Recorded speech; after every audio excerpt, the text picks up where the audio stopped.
In short, yes. And as I was sort of saying in my opening remarks, I really only got the opportunity to read it a few weeks ago whenever I knew I was going to come and talk and participate in this debate tonight. And there's a couple of things I think that are very interesting about common sense. The first is that it comes at the question of defending Northern Unionism, Northern loyalism from a human rights perspective. It calls for and anticipates a Bill of Rights in this region. It is very constitutional. It says we should write down clearly where we stand, what our position is, what rights we have and we do not have, and we should use those as a foundation document. I love that language. That's the language of, and I say this in a non-Irish sense of the word, of real republicanism. It's the language of the French Enlightenment. It's the language that puts power and sovereignty with people rather than with an elite. And it was absolutely prophetic, and I think it's a terrible tragedy that we've never, even to this day, within unionism, explored what that could mean. Thank you, Conor. Paul. How are you doing, Nigel? Good to see you here. I've already stated that, in my opinion, common sense was so far ahead of its time, so prescient, that was perhaps too out there at the time for people to really take on board. Perhaps circumstances weren't quite right for people to take on board. I really don't want to bore people with quotes, but one that stands out for me is that such a settlement by consent would release those in political life from the treadmill of border politics and allow them to use their various talents to tackle the real enemies which confront and terrorise a whole community: social deprivation, economic recession, unemployment, the need for more housing, the breakdown of respect for law and order. Fast forward 25 years and what have we got? We've got all those issues that we still haven't come to terms with. Unemployment is drastically too high, certainly amongst the 18 to 25-year-olds, and that's a potential ticking time bomb. But your actual question was, if we had taken them on board common sense earlier, would it have saved lives? And obviously, yes. That's something that we'll all have to come to terms with, including the UDA, who perhaps saw common sense as something that John would run with, but couldn't, at the time, take it on board entirely. And I think that's something of regret. Thank you very much indeed. Sean Murray, would you make a contribution on this point, please? Common sense? Common sense was obviously a document. I think it's right, the points right in there. A document well ahead of its time. I think in answering the question, we need to understand the context of what was happening in 1987. And John refers in the introduction to the document that this was his response to the Anglo-Irish Agreement that was foisted on the community here without any sort of prior consent. Both Republicans and Loyalists and Unionists resented that agreement because it was in opposition, and this was his attempt to provide an alternative.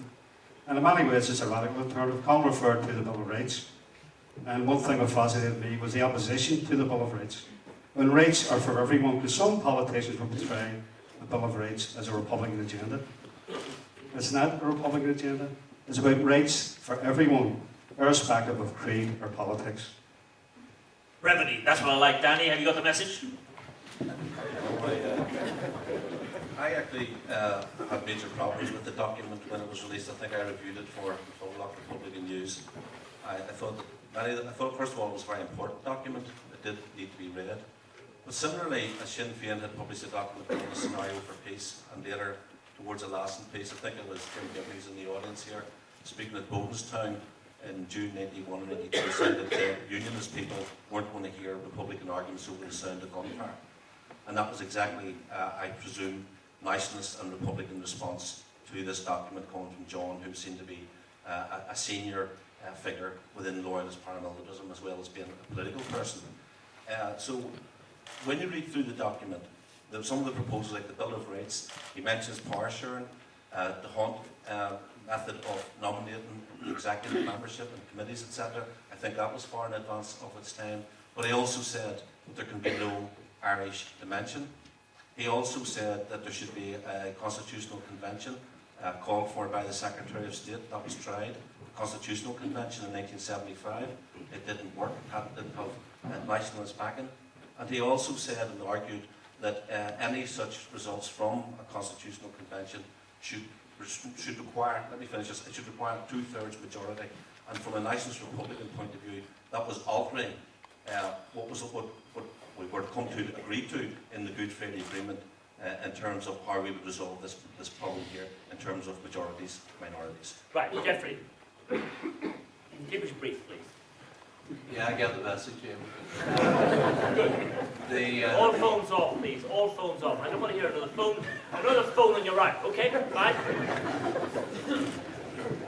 I think that there's no doubt, I agree with what panellists have said, that the ideas were probably ahead of their time. That doesn't make them in any sense less valid.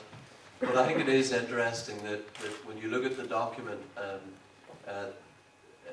we have John McMichael and we have Ray Smallwoods, both associated with this document, and both tragically killed shortly after this document was published. And that tells me something, and it's, maybe I'm wrong, but I think that Republicans recognised that there was something in this document and something in the strategy behind this document that perhaps presented to them something of a threat, and that's why these two men were removed. You know, maybe I'm wrong about that, but you know, it's hardly a coincidence that such a short time after the document published, the two authors are gone, and I think that says something about the impact the document had. That there was a recognition that were people in loyalism who were thinking, who were thinking strategically, and sadly at that time, in a very different context from what we have today, part of the response was that rather than examine the thinking behind this, the two men were taken away. We've moved a long way since then. The ideas that were contained in common sense, but many, if not most of them, were embraced within the political settlement that we now have. I think that's a strong testimony to the forward thinking approach that accompanied the ideas in this document. Thank you, Jeffrey. I see you still haven't got the idea. Go ahead, Mike. Well, I remember the document being published. I was working as a journalist at the time and thinking it was an incredibly positive contribution, because if you remember the context, we'd just come through Ulster says no, and Ulster still says no, and for those of you who are at the World Cup in Mexico in '86, Guadalajara still says no, and here was a very positive proposal for a set of institutions to go forward with.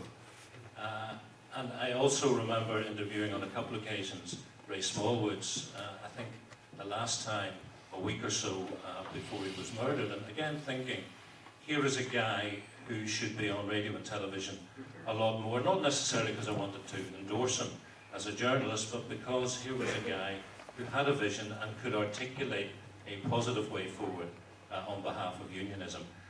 Only rereading it, am I surprised to see that the word "the hunt" is in there. So not only was there a proposal for the structures of government, but the procedures and the processes to achieve it were also included.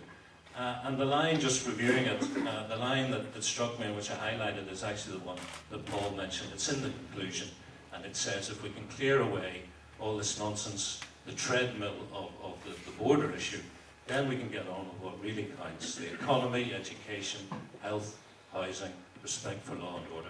So the question is, was it a missed opportunity? The answer is, yes it was. Ivan, do you want to come back? 30 seconds, that's it.